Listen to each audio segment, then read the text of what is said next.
what we are trying during all these discussions and talks here is to see if we cannot radically bring about a transformation of the mind. Not accept things as they are, nor revolt against it. Revolt doesn't answer a thing.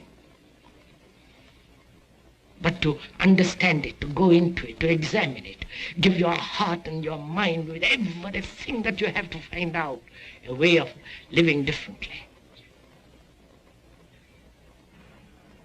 The speaker is Krishnamurti, one of the more original and challenging men of our time. During the past 4 decades, his writings and talks in Europe, Asia, and America have followed a singular path, free from factionalism and dogma.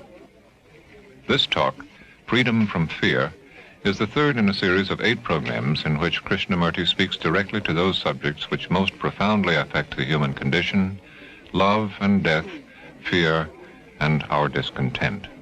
He speaks of the real revolution, a radical change in ourselves.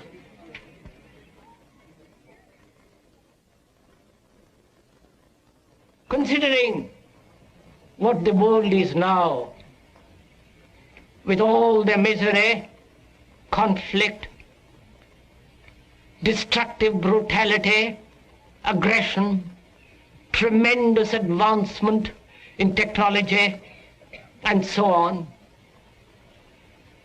it seems to me, though man has cultivated the external world and has more or less mastered it, inwardly he's still as he was. A great deal of animal in him. He's still brutal, violent, aggressive, acquisitive, competitive, and he has built a society along these lines. And the more one observes, and I think almost everyone, unless he's totally blind, deaf and dumb, is aware of the extraordinary contradictions of human beings. And to understand this extraordinary complex problem of existence, one must have tremendous passion, which cannot possibly be supplied by the intellect or by casual sentiment or emotionalism.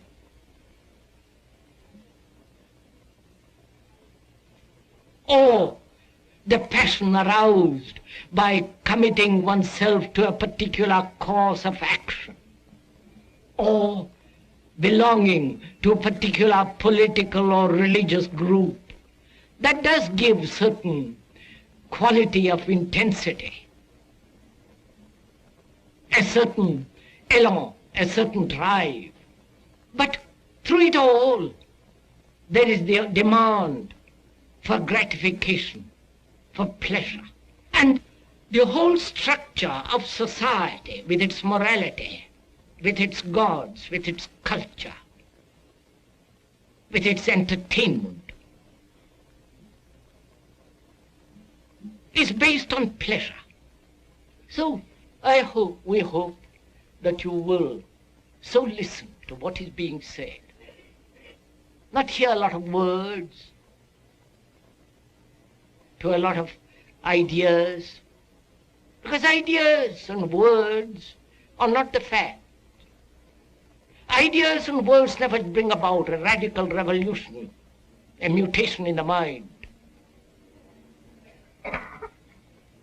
So we're not dealing with ideas and opinions and judgment. What we are concerned is with bringing about a radical revolution in the mind. And that revolution must take place without effort, because all effort has behind it a motive. And a revolution with a motive is not a revolution at all. A change becomes merely a modified continuity when there is a motive. But a mutation, a radical transformation of the mind can only take place when there is no motive, and when we begin to understand the psychological structure of not only of society, which is part of us, and to understand it, there must be the act of listening. Not listening to the speaker, but to listening to what is actually taking place in our souls. So it is a responsibility how you all listen. Because we are taking a journey together into the whole psychological structure of man. Because in the understanding of that structure and the meaning of it, we can then perhaps bring about a change in society. And society, God knows, needs a total change, a total revolution. So, as we were saying earlier, our whole concept, action, and urges are based on pleasure. And until one understands the nature and the structure of pleasure, there will always be fear.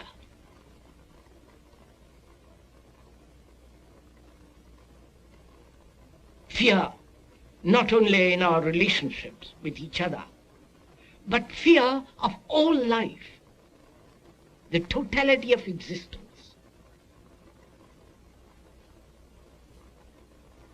So without understanding pleasure, there can be no freedom from fear.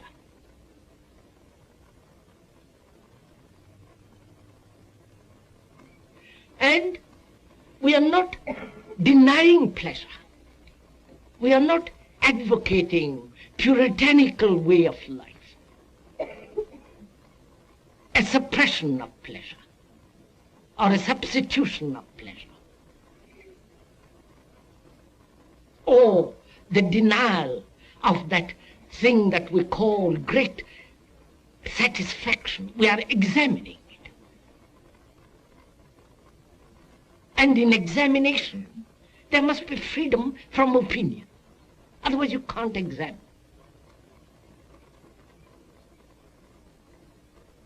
Pleasure is an extraordinary thing to understand. It needs a great deal of attention, a swiftness of mind, a subtle perception. So one has to understand it. And to understand it, there must be neither withholding nor denying that quality, that principle of pleasure. And that's very difficult to do, because we are so heavily conditioned to accept and to function with the motive of pleasure, with gratification.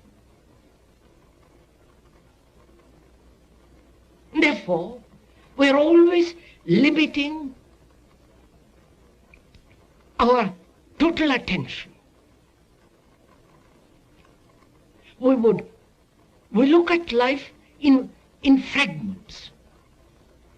And as long as the particular totality, particular fragmentation exists, one cannot possibly see the total. If one says, I must have a certain pleasure, and I'm going to hold on to it at any price, then we will not comprehend or see the total pattern of pleasure.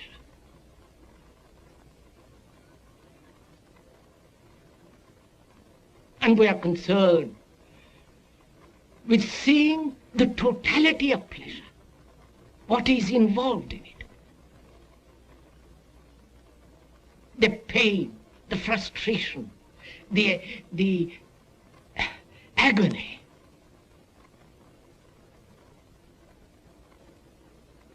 The remorse, the ache of loneliness when all pleasure is denied.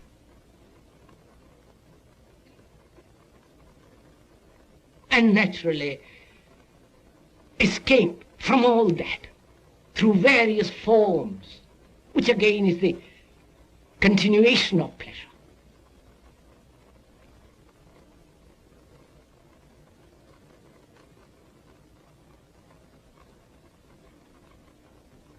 And a mind that is caught, that is conditioned by this principle of pleasure, cannot obviously see what is true, cannot think clearly, and therefore it has no passion. It translates passion as sexual, or achieving some fragmentary activity and fulfillment in that fragment.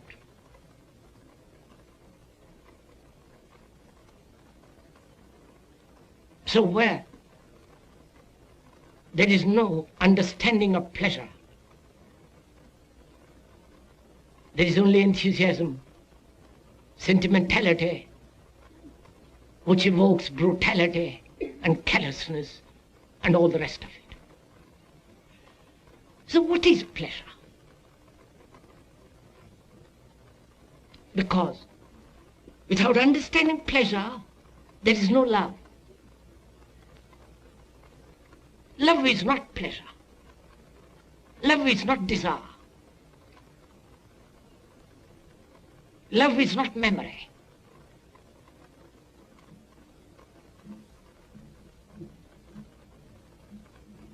And pleasure denies love.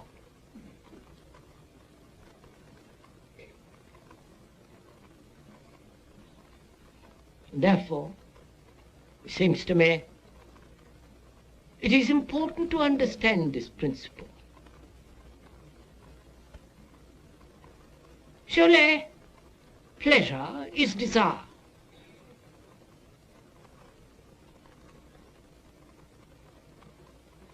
Desire, which comes into being very naturally when you see something which gives you a stimulation, a sensation. And from that sensation there is desire. And the continuation of that desire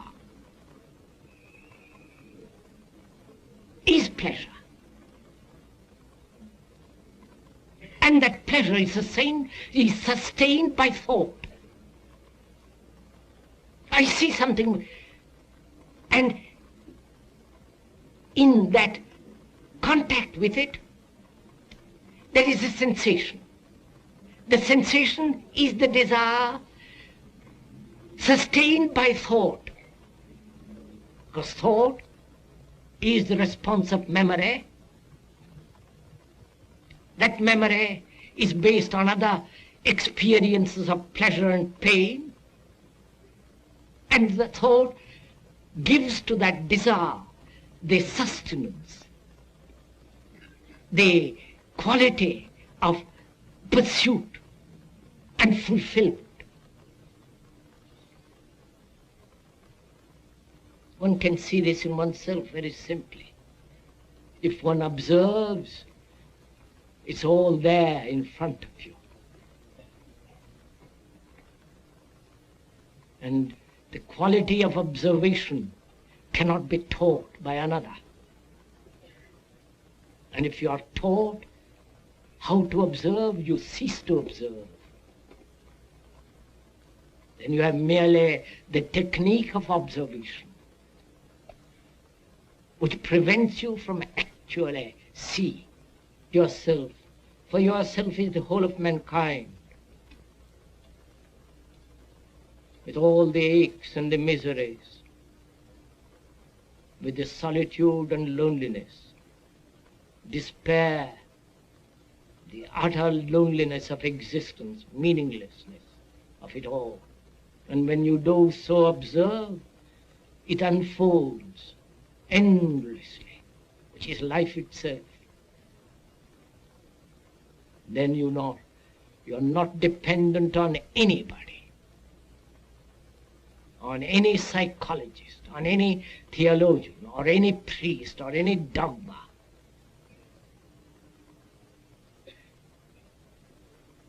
Then you are looking at this movement of life which is yourself. But unfortunately, we cannot look with clarity because we are driven by this principle of pleasure.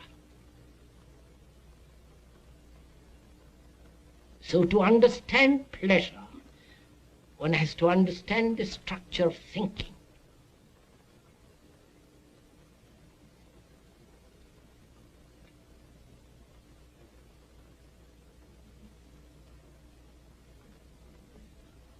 Because it's thought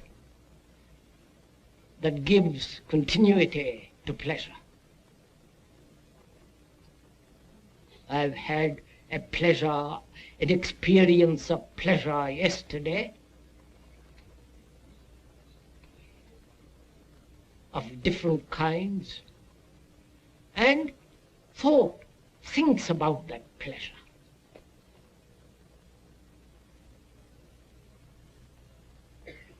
And demands its continuity. So, memory of that pleasure of yesterday is reacting, demanding that it be renewed through thought.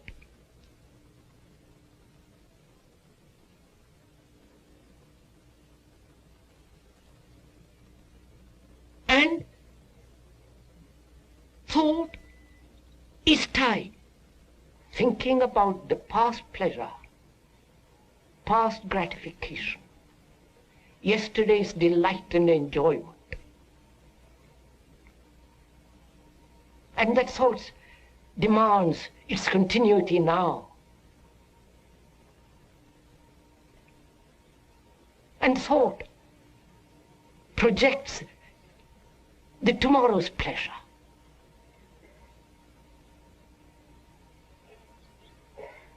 And thought creates the past, the present, and the future, which is time. I have had that pleasure, I am going to have it, and I shall have it.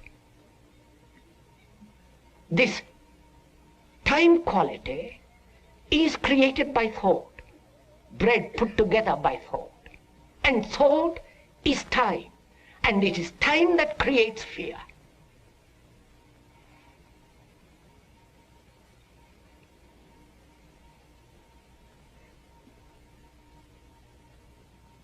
And without probing into this time, pleasure, thought, we are always bound by time. And therefore time has never a stop. It's only when there is an end to time that is something totally new. Otherwise it's merely a continuity of what has been modified through the present and conditioned by the future. For a human being to be free of fear about the future, fear about There are dozen fears that human beings have, conscious or undiscovered fears. Fears of the neighbor, fears of death, fear of being lonely, insecure, uncertain, fear of being confused, fear of being stupid and not trying to become very clever. Fear. Fear is always in relation to something. It doesn't exist by itself. And to be totally free of fear, not partially, not a fragment of that totality of what is considered fear, to be totally, that is, psychologically, to be completely be free of fear. One must understand thought, time, and pleasure. And this understanding is not intellectual or emotional. Understanding can only come when there is total attention. When you give your complete attention to pleasure, how it comes into being. What is time? Time, which thought has created. I was, I will be, I am. I must change this into that. This idea of gradual process, this idea of gradual psychological evolution of man, and that's very gratifying, will gradually all of us become extraordinarily kindly. We shall gradually lose all our violence, aggression. We'll all be brotherly at one time, much later.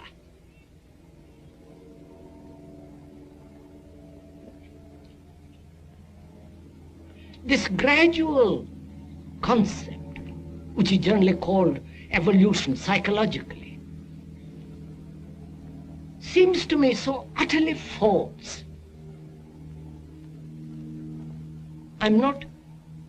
We are not offering an opinion. This is a fact.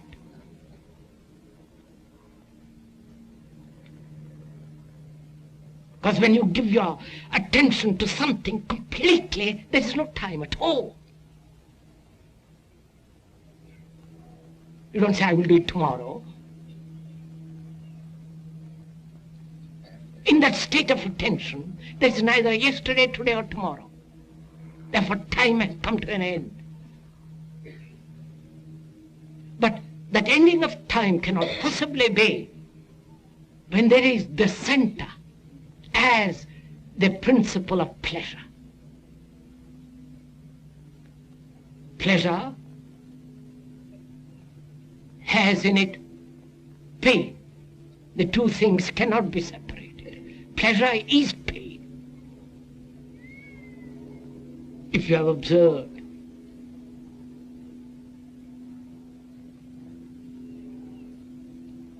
so you cannot possibly psychologically avoid pain if you are pursuing psychologically pleasure. We want the one and we don't want the other. We function emotionally. Want and not want. And when deep issues, fundamental problems are concerned, and to give to your mind totally to it is rather difficult when all your life has been dissipated. Dissipated in fragmentary action.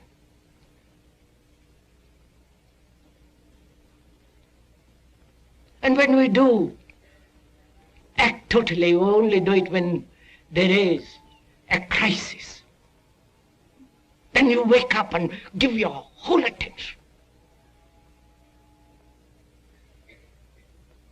And this is a crisis.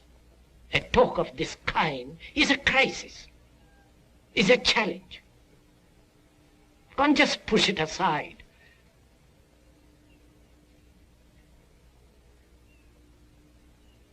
Therefore, it may be rather difficult, maybe perhaps arduous to follow all this. But it won't be arduous if you're following your own state of mind. You know, it's like sitting on the bank of a river and watching the river waters go by. And when you so watch, there is neither the observer nor the observed.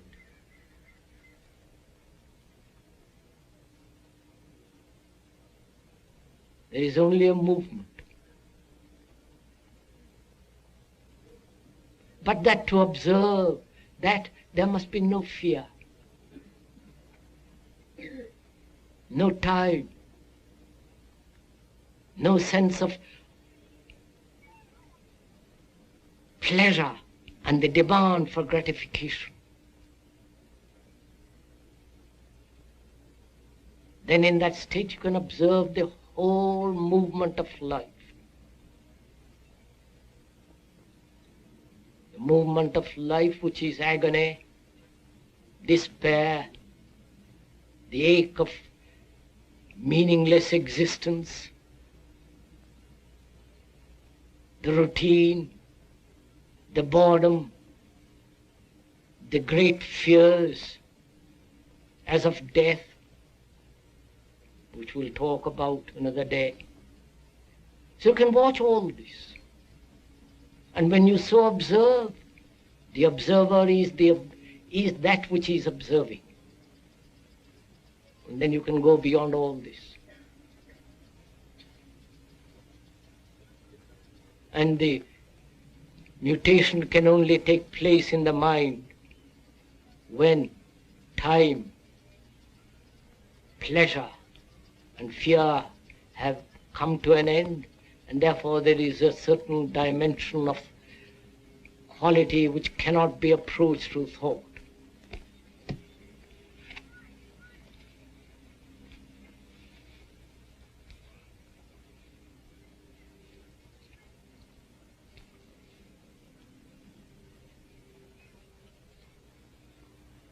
This has been the third of 8 programs presenting Krishnamurti, whose original and challenging approach to the problems of our time places him outside any simple category such as philosopher or religious leader.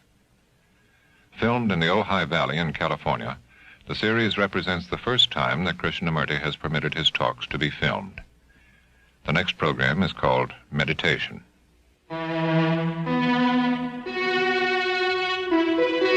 This is NET, the National Educational Television Network.